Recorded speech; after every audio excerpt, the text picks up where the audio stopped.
नमस्कार दोस्तों, स्वागत है आपका मुकुल स्टडी में। देखिए 5वां लेक्चर है फिजिक्स का। तो इसमें देखिए जो चैप्टर है प्रकाश का अपवर्तन से है, वेरी वेरी इंपॉर्टेंट है, बहुत ही ज़्यादा इंपॉर्टेंट है। आप सब देखिएगा और आप लोग रेगुलर क्लास हो जाइए। रेगुलर बहुत लोग क्लास नहीं आ रहे हैं और सिंसियर हो जाइए, अब तो पेपर नज़दीक है। देखिए पहला क्वेश्चन है, श्वेत प्रकाश में रंग होते हैं। तो श्वेत प्रकाश में कितने रंग होते हैं? आप सबको पता है कितने होते हैं? 7 होते हैं। कितने होते हैं? 7 होते हैं। विबग्योर, ठीक है ना? विबग्योर, VIBGYOR,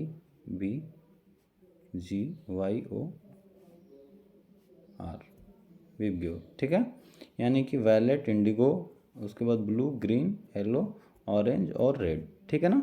तो इसको याद रखिएगा। आगे कह रहा है दूसरा क्वेश्चन, जो वस्तुएं सभी रंगों को परावर्तित कर देती हैं उनका रंग होता है। आप सबको पता है सफ़ेद होता है, वाइट, श्वेत। ओके, ऑप्शन नंबर ए सही है दूसरे का। अगला तीसरा देखिएगा, जो वस्तुएं सभी रंगों को अवशोषित कर लेती हैं उनका रंग होता है। तो ये तो सबको पता है, एक ब्लैक होता है ना, ब्लैक सबको क्या कर लेता है? अवशोषित कर लेता है। चलिए आगे। अगला चौथा कर है, जल में डूबी हुई सीधी छड़ मुड़ी हुई प्रतीत होती है, इसका कारण है। चौथा का है अपवर्तन है। क्या है? अपवर्तन। ऑप्शन नंबर ए सही है, ठीक है। आगे देखिए पांचवा क्या कह रहा है। पांचवा क्वेश्चन ये कह रहा है, वर्ण त्रिभुज के शीर्ष पर कौन से रंग दिखते हैं? वर्ण त्रिभुज के शीर्ष पे तो आप सबको पता है रेड, यानी कि लाल, लाल रंग होता है। ओके, आगे देखिए छठवां। छठवां ये कह रहा है, लाल और नीले रंगों को मिलाने पर प्राप्त रंग होता है। देखिए ऐसे क्वेश्चन बहुत ज़्यादा पूछते हैं, ठीक है ना। मैजेंटा होता है, मैजेंटा। लाल और नीला रंग मिलाएंगे तो मैजेंटा होगा। क्या बनेगा? Magenta colour. आगे देखिए, निर्वात तथा एक पारदर्शी माध्यम में प्रकाश की चाल क्रमशः 3 × 10⁸ मीटर प्रति सेकेंड है। देखिए सबसे पहले क्वेश्चन तो यही बन जाएगा, निर्वात में प्रकाश की चाल कितनी होती है? 3 × 10⁸ मीटर प्रति सेकेंड, याद रखिएगा। तथा, ठीक है, पारदर्शी माध्यम में कितना होता है ये भी दिया हुआ है। देखिए अलग अलग करके भी क्वेश्चन पूछ सकता है। 2.4 × 10⁸ मीटर प्रति सेकेंड। तो कह रहा है निरपेक्ष अपवर्तनांक बताना है। तो ठीक है, इससे इसमें भाग दे दीजिए। जब भाग देंगे तो आपका आ जाएगा आंसर 5/4 आएगा। ऑप्शन नंबर ए सही हो जाएगा, 5/4 आ जाएगा। तो इसको ध्यान रखिएगा। और आठवां देखिए, वायु में प्रकाश की चाल इतनी है, फिर इतना दिया हुआ है, तो वायु के सापेक्ष कांच का जब करेंगे तो आठवां फिर से क्या करेंगे आप? भाग देंगे। तो भाग देंगे तो कितना आ जाएगा? 1.5 आ जाएगा। ऑप्शन नंबर डी सही है। इससे इसमें भाग दे दीजिएगा, ठीक है ना। मतलब ये ऊपर रहेगा, ये नीचे रहेगा, ठीक है। भाग देंगे तो आएगा ऑप्शन नंबर डी, 1.5। आगे देखिए नौवां क्या कह रहा है? नौवां कह रहा है, रेगिस्तान में गर्मी में पेड़ों के प्रतिबिंब उल्टे दिखते हैं, इसका कारण है। रेगिस्तान में गर्मी में पेड़ों के प्रतिबिंब उल्टे दिखते हैं, ये बताना है आप सबको। तो आप सबको पता है पेड़ों से चलने वाली प्रकाश की किरणें जो होता है इनका पूर्ण आंतरिक परावर्तन होता है। ऑप्शन नंबर डी सही है, ठीक है ना। पूर्ण आंतरिक परावर्तन के कारण ये कैसे दिखते हैं? उल्टे दिखते हैं। ओके, चलिए नेक्स्ट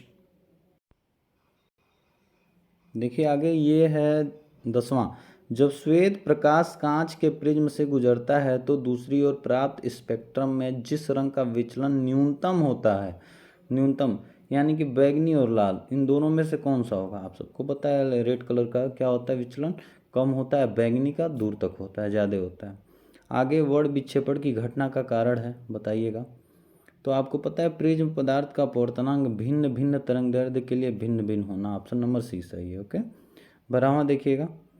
कह रहा है, जब श्वेत प्रकाश वायु से कांच में प्रवेश करता है तो सब पता है आपको, लाल प्रकाश सबसे अधिक चाल से चलता है। जो ऑप्शन नंबर बी सही है। ऑप्शन नंबर बी, लाल प्रकाश जो होता है सबसे अधिक गति से चलता है। ओके, चलिए आगे 13 पे आते हैं। 13 देखिए, 13 कारण निम्नलिखित में से प्रकाश के किस रंग की तरंगदैर्ध्य अधिक लंबी होती है? तो आप सबको पता है सबसे लंबा दूरी कौन तय करेगा? रेड करेगा। कौन?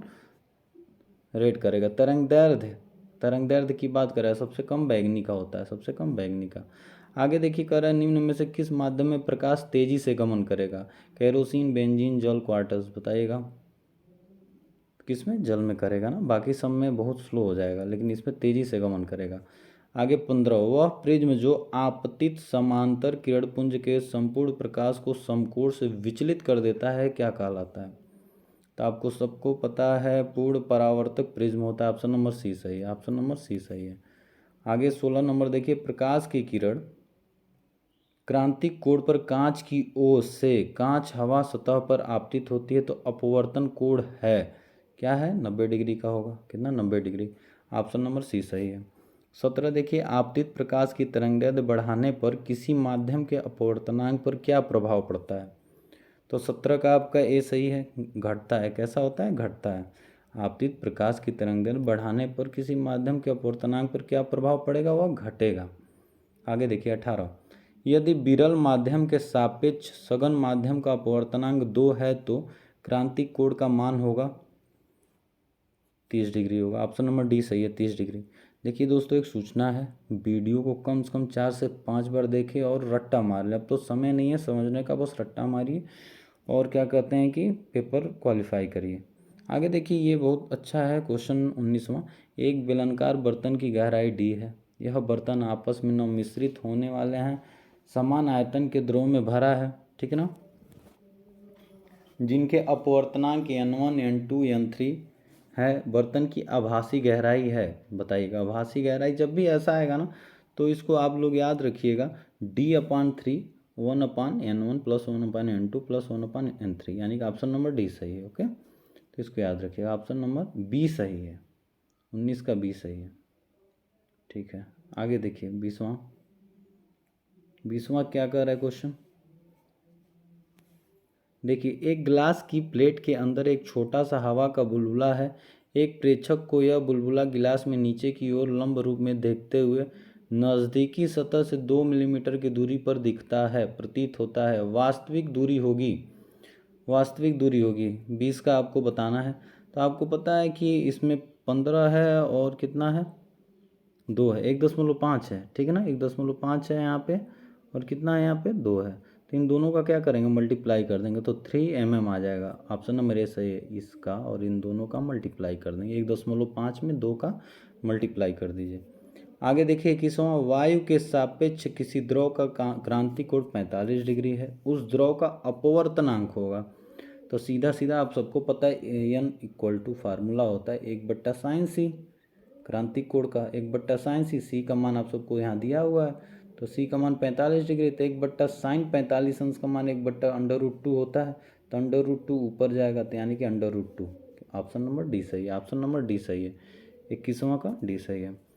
ठीक है, आगे कह रहा है एक बीकर की तली में कोई वस्तु रखी है तथा बीकर में 15 सेंटीमीटर की ऊंचाई तक कोई द्रव भर दिया जाता है।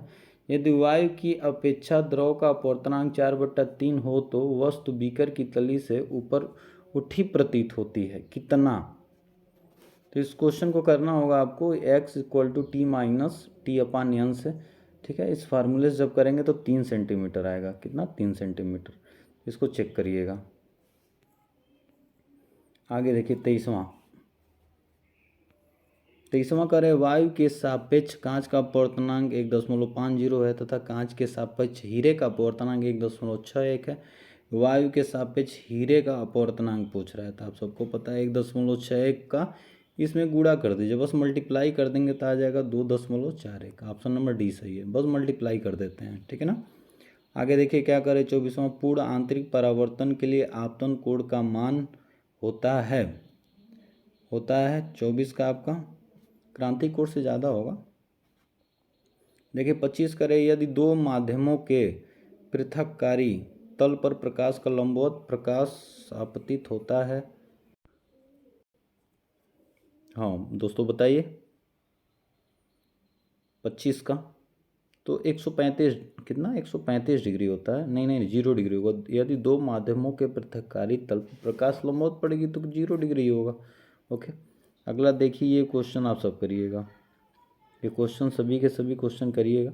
ओके दोस्तों, ठीक है, तो आज के लिए इतना ही, बाकी नेक्स्ट क्लास में। ओके, थैंक यू, और वीडियो को कई बार देखिए। चलिए, ओके।